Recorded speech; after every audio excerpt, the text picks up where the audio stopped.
How's it going, everyone? So I was kind of hoping that they would have already probably announced something with Matt LaFleur by this time.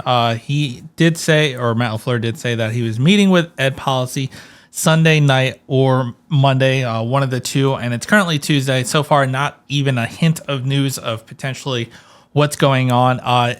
All the only rumors we've had so far is that he's most likely staying with the Green Bay Packers and probably getting an extension. I've let some time go to see how I feel about that, and I'm still torn between the two. Especially after the Bears game, it's tiring because this isn't the first year to where it feels like we constantly choke leads. Second half's usually rough, and it seems like we keep making the same mental mistakes, and it seems like it hasn't changed. Just starting from the Bears game, obviously choked in the second half. We choked many second half leads in this game or this season. Having a delay of game after a timeout is inexcusable, especially in the second half. But regardless, completely inexcusable. And we keep seeming to make the same mental mistakes, and it just seems like eventually we get bullied. There doesn't seem to be a complete toughness to this team, and it's very frustrating considering this has kind of happened during the entire Matt LaFleur era. Even back with A-Rod, choked a bit of leads, and his play calling just becomes very conservative and questionable. Like, why did we constantly run an inside zone when they were obviously stacking the middle and just waiting for the inside run? Run it outside zone, something a little bit different, but it was way too conservative, and we've seen this time after time to where I have been slightly influenced, considering my wife is a Ravens fan, seeing it with John Harbaugh and the Ravens to where it's like something's got to change. Like, you can't keep choking away these leads, and how they've officially fired John Harbaugh. It gave me a bit of influence seeing that. It's like, is it time for a change? Yes, he's a very winning head coach, and we're currently in my opinion, a time frame where we've gone all in to try to win a Super Bowl. And that's where the other part where I'm kind of torn of not firing him is we're in a time frame. If you fire him and bring in a new head coach, usually you don't, and granted, Mike Vrabel is doing this currently, but it doesn't usually happen. You usually don't vie for a Super Bowl spot in the first year. And we're currently in this time frame where we're going for a Super Bowl. If we fired Matt LaFleur, then we'd be pretty much not tearing it all down, but going for one of those weird hybrid retools, rebuild kind of deals because it's not working. And I'm not sure if we're there yet, especially considering we traded first round picks. We drafted a receiver. Matthew Golden was very good in this playoff game, so I have high hopes for him finally, and I feel like we didn't use him enough. And then trading away first round picks to get Michael Parsons, kind of an all-in kind of deal. And yes, we're going to lose a bit of players this offseason and have to make some tough decisions. But started sitting and thinking about it. I'm fine with Matt LaFleur staying if things change on the coaching staff. Like, at the end of the day, I feel like it's like, I know a lot of people say players win and lose the game, but the coaches play a very big part of that. So if Matt LaFleur stays, we need to get a different special teams coordinator. Like, Bisaccia has to go. It's been, I don't even know how long, 4 or 5 years of Bisaccia, and our special teams has not improved at all. It's been absolutely garbage. So need to get a different coordinator. I know some reports have come out saying that he didn't want Bisaccia, he wanted someone else, but due to the cost, the Packers organization said no. And that probably needs to change as well if that is the case. Granted, I know we're owned by essentially the people, and there's no actual owner, so that kind of does hurt us. But if we're all in, we got to make those decisions somehow. So Bisaccia has to go.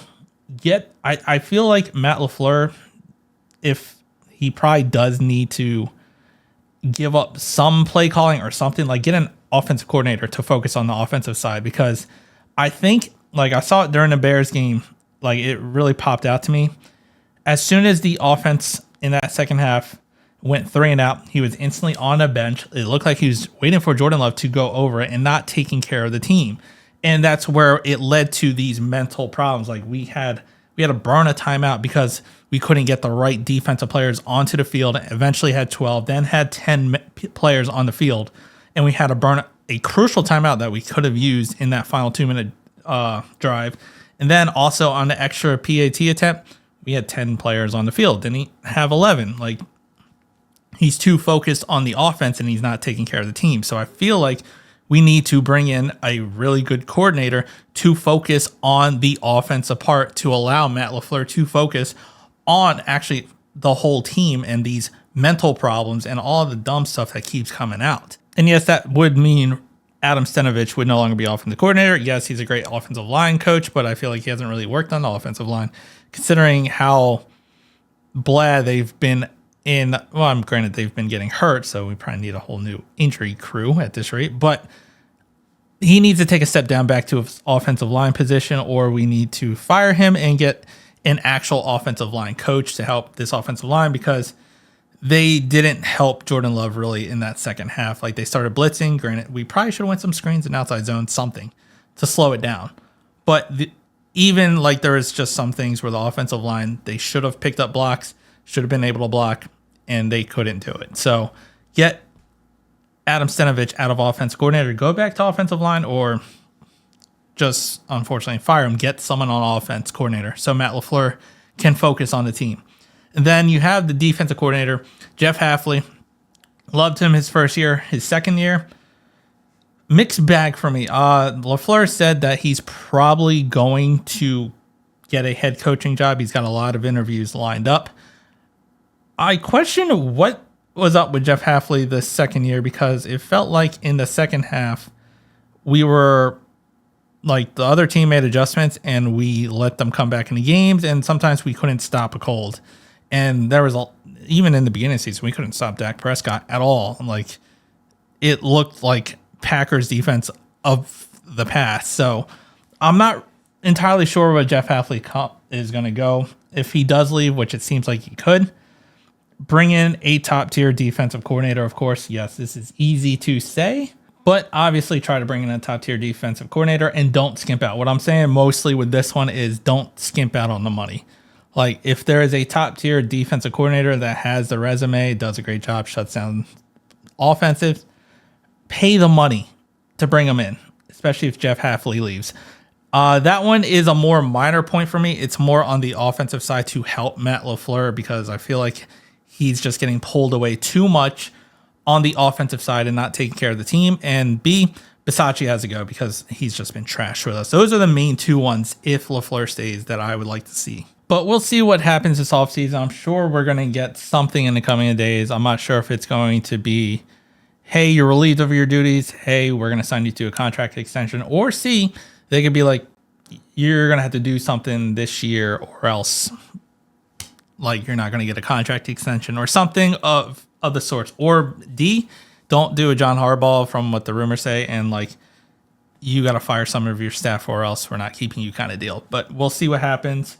The players definitely are coming out and being loud, saying they want him to stay. Even Aaron Rodgers, after his loss with the Steelers, have come out and just randomly talked about Matt LaFleur shouldn't be on the hot seat. So I think that does go a long way, that obviously he hasn't lost the locker room. He hasn't lost the players.